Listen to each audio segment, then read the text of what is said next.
Hello बच्चों, सभी को गुड मॉर्निंग, सभी को जय मां सरस्वती। तो आज हम फिर से आप सभी लोगों के लिए लेकर आ चुके हैं सुबह की 6 बजे वाली महत्वपूर्ण प्रश्नों की कैप्सूल क्लास। और आज की इस महत्वपूर्ण कैप्सूल क्लास में आप सभी लोगों के लिए लेकर आए हैं कक्षा 12 के भौतिक विज्ञान के महत्वपूर्ण प्रश्न उत्तर। और मैं आप सभी लोगों से बस एक बात बोलना चाहूंगा मेरे भाई, अगला 60 दिन आपकी जिंदगी के सबसे महत्वपूर्ण दिन है। यही आपके पूरे परसेंटेज को डिसाइड करने वाले हैं। पूरा जी जान लगाकर इन 60 दिनों में दिखा दो आप में कितना है दम। सब चीजों को छोड़ दो, अपने आप को कमरे में बंद करो और पढ़ाई शुरू करो। और मैं आप सभी लोगों को बता दूं, आप सभी लोगों के बोर्ड एग्जाम में पूछे जाने वाले महत्वपूर्ण प्रश्न जो पिछले 5 साल में बार बार पूछे गए, उसकी क्लासेज हम लोगों ने यूट्यूब पे शुरू कर दिया है। अगर आपने अभी तक नहीं शुरू किया है तो आप जरूर इस क्लासेज को लीजिए, क्योंकि ये जान लो बोर्ड में पिछले 5 साल से काफी, जो पिछले 5 साल में जो क्वेश्चन पेपर होते हैं, जो अनसाल पेपर होते हैं, जो क्वेश्चन बैंक के प्रश्न होते हैं, उसे बहुत सारे अच्छे अच्छे क्वेश्चन बार बार रिपीट किए जाते हैं। सभी प्रश्न नहीं रिपीट किए जाते। आप लोग क्या करते हैं, उठा के सभी प्रश्न पढ़ने शुरू कर देते हैं। नहीं, उसमें से कुछ ही प्रश्न होते हैं जो बार बार रिपीट करते हैं। उन सभी प्रश्नों की क्लासेज हम लोगों ने शुरू कर दिया है। कहाँ पे? यूट्यूब पे चल रहा है। सुबह की शाम को 6:30 बजे आपकी फिजिक्स की क्लास चलती है, 7:30 बजे केमिस्ट्री की, 8:30 बजे मैथ और बायोलॉजी की क्लास चलती है। अगर आपने आज कल की क्लास नहीं देखा है तो अभी आप जाकर रिकॉर्डेड क्लास देख लीजिए और आज शाम से संकल्प लीजिए सभी लोग लाइव आइए, क्योंकि ये आप सभी लोगों के लिए बहुत ही महत्वपूर्ण होने वाला है। क्योंकि पिछले 5 साल के क्वेश्चन प्रश्न बहुत ही इंपॉर्टेंट होते हैं। ठीक है, साथ में मैं आप सभी लोगों को बता दूं, आप सभी लोगों के बोर्ड एग्जाम की तैयारी के लिए हम लोगों ने एप्लीकेशन पर एक न्यू बैच भी शुरू कर दिया है, वरदान 3.0 बैच, जिसमें आपको चैप्टर 1 से पूरी तैयारी कराई जा रही है। यह बैच रिवीजन कम क्रैश कोर्स बैच होने वाला है। इसमें आपको रिवीजन भी हो जाएगा और क्रैश कोर्स भी हो जाएगा। और अगर आपने पूरा पढ़ लिया तो आप इस बैच से रिवीजन कर सकते हैं। साथ में नहीं पढ़ा तो क्रैश कोर्स तरीके से आप पूरे सिलेबस को पढ़ सकते हैं और बचे हुए 60 दिनों में अपने सपनों को पूरा कर सकते हैं। इसमें आपको सभी विषय एक बड़ी टीम के जरिए आपको पढ़ाई जाएगी। इसमें कौन कौन सी क्लासेस चलेंगी, क्या क्या पढ़ाया जाएगा, मैं आपको बता दूं। देखो, इसमें 1 शॉट रिवीजन क्लासेस होती है चैप्टर वाइज, और उसका माइंड मैप दिया जाता है। क्योंकि देखो एग्जाम समय बहुत कम बचा, अगर लेक्चर बाय लेक्चर पढ़ने लगोगे ना तो समय निकल जाएगा लेक्चर ही पढ़ने में, इंपॉर्टेंट क्वेश्चन तैयार कर ही नहीं पाओगे। इसलिए चैप्टर को 1 शॉट में आपको इसमें पढ़ाया जाएगा, माइंड मैप दिया जाएगा ताकि उस चैप्टर को आप अच्छे तरीके से याद कर सको। साथ में आपको डेली लाइव क्लासेज होंगी, live doubt class, class notes का PDF, online weekly test, study material आपको इसमें प्रोवाइड किए जाएंगे। स्टडी मटेरियल क्या होता है सर? इसमें आपको बुकलेट प्रोवाइड की जाएंगी, जिसमें आपके सभी प्रश्न जो इंपॉर्टेंट है पूरी तरीके से इसमें दे दिए जाते हैं। आपको अलग से बुक वगैरह लेने की जरूरत नहीं होगी, नहीं कोई नोट्स लेने की जरूरत है। आप बहुत सारे बच्चे ज्वाइन उनसे पूछ सकते हो बुकलेट कैसा होता है। हम लोगों का बहुत ही बेहतरीन होता है। ऑनलाइन या ऑफलाइन में कोई भी इस तरीके का बुकलेट नहीं दे रहा है। कंप्लीट सिलेबस के सभी महत्वपूर्ण प्रश्न, मॉडल पेपर, गेस्ट पेपर, पिछले 5 साल के क्वेश्चन पेपर इसमें आपको कराए जाएंगे, है ना। और साथ में आपको सभी विषय इसमें पढ़ाया जाएगा। कैसे ज्वाइन करना है? 930 577 1375 इस नंबर पे कॉल कर लीजिए, आपको पूरा बता दिया जाएगा। या फिर खुद से अल्फा इंस्टीट्यूट प्रो ऐप को डाउनलोड करके देख लीजिए, आपको पता चल जाएगा। लेकिन एक बात ध्यान रखना, अगर आपको ज्वाइन करना है तो लेट नहीं करना चाहिए, क्योंकि एक बार सिलेबस आगे निकल जाएगा ना तो उसके बाद फिर पछताने के सिवाय कुछ नहीं मिलेगा, बैकलॉग हो जाएगा। तो ठीक है, खैर चलिए क्लास की शुरुआत करते हैं हम लोग। सबसे पहला प्रश्न आप सभी लोगों के सामने है कि हाइगेंस का तरंग सिद्धांत क्या, लिखिए। क्या होता है हाइगेंस का तरंग सिद्धांत? बताओ, कमेंट करो सभी लोग। देखो, हाइगेंस एक वैज्ञानिक थे जिन्होंने यह बताया कि प्रकाश किरणें तरंग के रूप में चलती है। जिन्होंने क्या बताया? प्रकाश तरंगों के रूप में चलता है। आप लोग लिखना हाइगेंस, हाइगेंस के अनुसार प्रकाश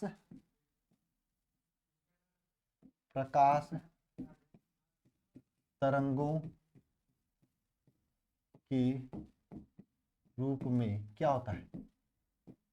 चलता है। हाइगेंस के अनुसार कैसा होता है? प्रकाश तरंगों के रूप में चलता है, और ये तरंगे प्रकाश स्रोत से निकलकर सभी संभव दिशाओं में, या जिसे हाइगेंस ने क्या बताया? देखो, हाइगेंस एक वैज्ञानिक थे, हालैंड के रहने वाले थे। ठीक है, उन्होंने यह बताया था कि जो प्रकाश, इसे मैं मोबाइल का ये टार्च बार दूं, ये टार्च बार मोबाइल का, तो ये जो प्रकाश है ना, यह कैसे चलती है? तरंगों के रूप में चलती है। याद कर लेना, पूछा जाता है एग्जाम में। जो प्रकाश कैसी चलती है? तरंगों के रूप में चलती है। बड़े भैया बोलो एक बार कमेंट बॉक्स में कमेंट करो यार कि प्रकाश तरंगों के रूप में चलती है, उन्होंने बताया। और उन्होंने कहा किसी प्रकाश स्रोत, जैसे यहां मैंने मोबाइल फोन से लाइट बारा,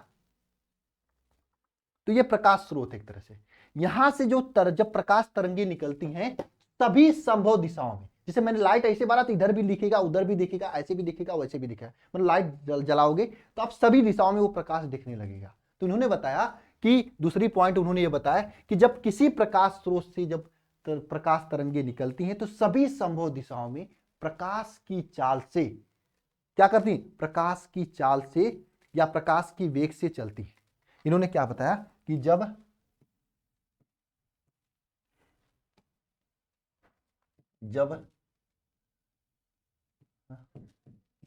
प्रकाश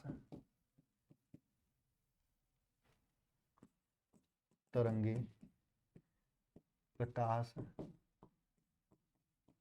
स्रोत से निकलती हैं, प्रकाश स्रोत से निकलती हैं तो वह सभी संभव जितना भी दिशा में हो सकता है, सभी संभव दिशाओं में प्रकाश के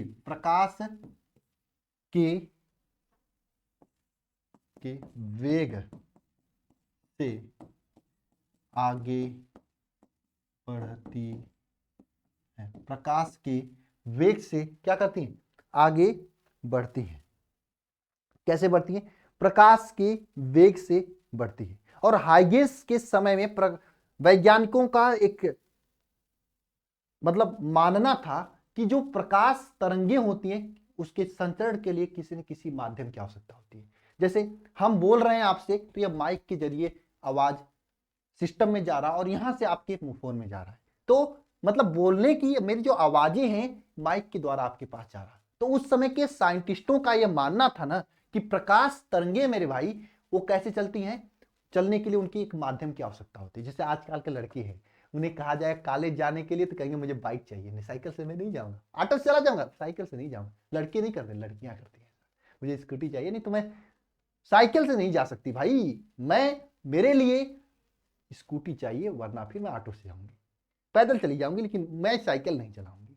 उनके लिए माध्यम क्या होता है, ऑटो होता है या स्कूटी होती है, भले ही ला के सामने किसी को ठोक के उड़ा दे, है ना। तो उस समय के साइंटिस्टों का यह मानना था कि प्रकाश तरंगों के चलने के लिए एक माध्यम की आवश्यकता होती है। तो हालैंड के वैज्ञानिक हाइगेंस थे, उन्होंने बताया ये प्रकाश तरंगे चलती हैं प्रकाश के वेग से संभव दिशाओं में, तो वहां पर एक काल्पनिक माध्यम होता है। हाइगेंस के अनुसार वहां पे प्रकाश तरंगों को चलने के लिए क्या होता है, हाइगेंस के अनुसार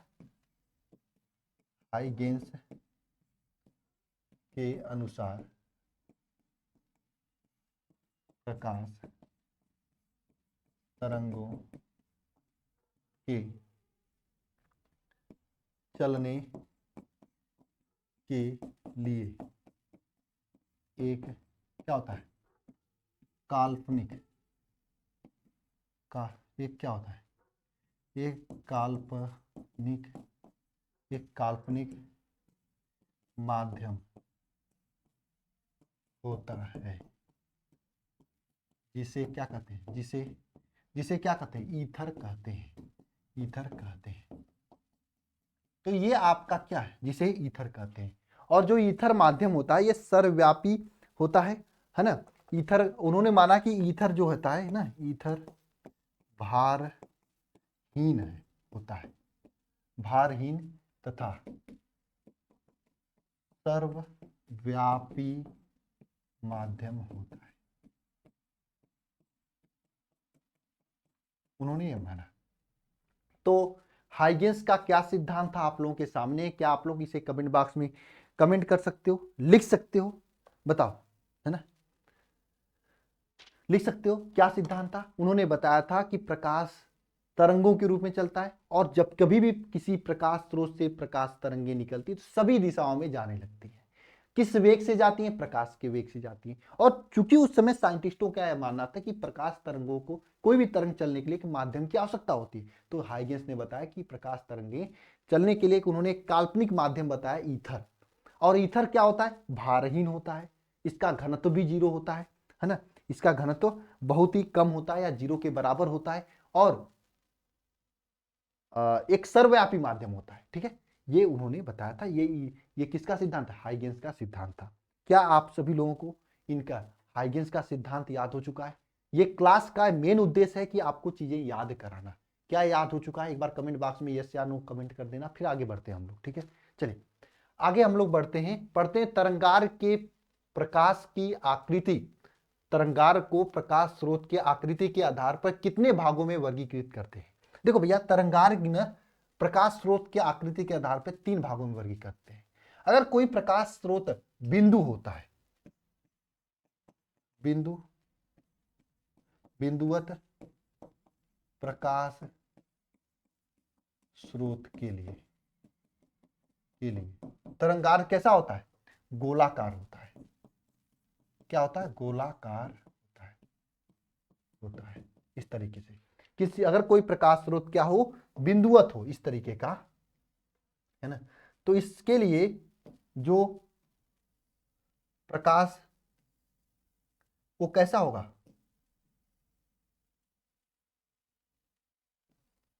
गोलाकार होता है। कैसा होता है?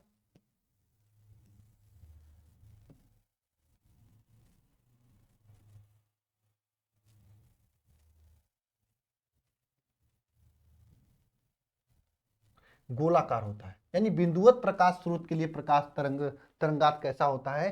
गोलाकार। ये कैसा बिंदुवत कैसा प्रकाश स्रोत है? ये बिंदुवत प्रकाश स्रोत है। इसके लिए कैसा होगा तरंगार? गोलाकार होता है।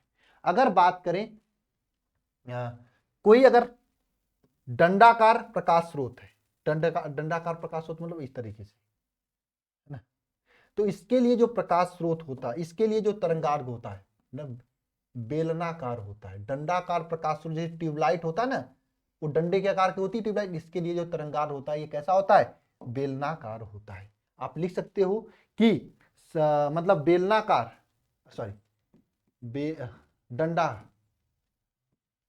कैसा, इसको कैसा लिखेंगे हम लोग? रेखी प्रकाश स्रोत। हाँ, दंडाकार को रेखी लिख सकते हो। रेखीय प्रकाश स्रोत के लिए तरंगात कैसा होता है? बताओ, रेखीय प्रकाश स्रोत के लिए तरंगात कैसा होता है? बेलनाकार होता है। बेलनाकार होता है। रेखीय प्रकाश स्रोत के लिए तरंगार कैसा होता है? बेलनाकार होता है। अगर कोई प्रकाश स्रोत अनंत पे होता है, कहां पे? अनंत पे प्रकाश स्रोत होता है। अनंत पे प्रकाश स्रोत, अगर अनंत पे होता, कहां पे? अनंत पे, तो उसके लिए, अगर अनंत पे कोई प्रकाश स्रोत होता तो उसके लिए तरंगार्ग कैसा होता है? बताओ, समतल होता है। समतल होता है। अगर प्रकाश स्रोत अनंत पे हो तो उसके लिए अनंत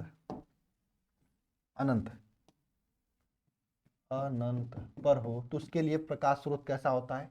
बताओ, समतल होता है।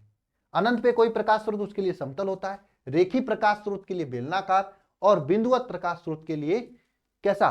गोलाकार तरंगार्ग होता है। ये 3 प्रकार का होता है। ठीक है, नेक्स्ट है, किसी पतले रेंज से न्यूनतम विचलन कोण तथा कोणीय विचलन कोण नहीं कोणीय विक्षेपण का सूत्र लिखिए।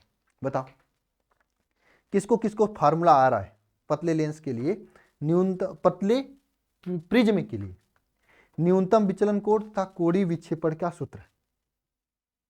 बताओ तो न्यूनतम विचलन कोण ना, न्यूनतम विचलन कोण का फार्मूला क्या होगा? पतले प्रिज्म के लिए न्यूनतम विचलन कोण, न्यूनतम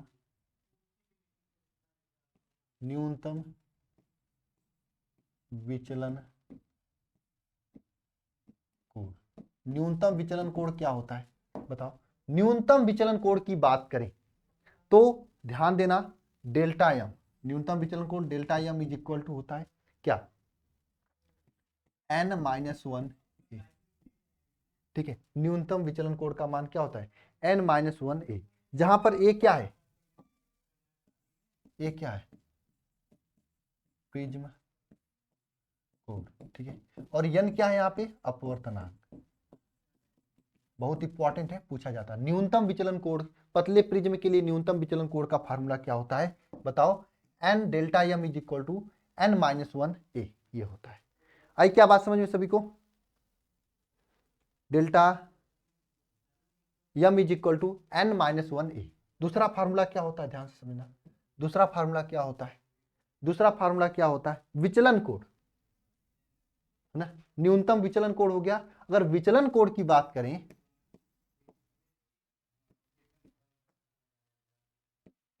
विचलन कोण की बात करें, विचलन कोण की बात करें तो विचलन कोण का, अरे सॉरी, विचलन कोण तो हो गया ना। कोणीय विक्षेपण, दूसरा क्या पूछा है? कोणीय विक्षेपण का पूछा है। तो पतले प्रिज्म के लिए कोणीय विक्षेपण की बात करें, किसका? कोणीय विक्षेपण। कोणीय विक्षेपण की बात करें तो कोणीय विक्षेपण क्या होता है पतले प्रिज्म के लिए? तो पतले प्रिज्म के लिए कोणीय विक्षेपण होता है थीटा इज इक्वल टू क्या, बताओ? बैगनी रंग की बैगनी रंग का जो अपवर्तनांक होता है और लाल रंग का अपवर्तनांक NR, इसके डिफरेंस और इसमें आपका गुणा हो जाता है ए का, ए जो कि प्रिज्म कोण है ना, ये होता है। जहां पे आपका N भी जो बैगनी रंग के प्रकाश का अपवर्तनांक है और NR लाल रंग के प्रकाश का अपवर्तनांक, इन दोनों का डिफरेंस और इसमें गुणा हो जाता है किसका? प्रिज्म के अपवर्तनांक का। ये दोनों फार्मूला लिख लेना। मुझे पता है कि आप लोगों को याद नहीं होगा, इसलिए न्यूमेरिकल भी पूछता है और डायरेक्ट भी क्वेश्चन पूछता है, ठीक है। चौथा क्वेश्चन क्या है? किसी प्रकाशिक माध्यम के वर्ण विक्षेपण क्षमता का सूत्र लिखिए। वर्ण विक्षेपण क्षमता का सूत्र क्या होता है? वर्ण विक्षेपण क्षमता ओमेगा इज इक्वल टू क्या होता है पता है?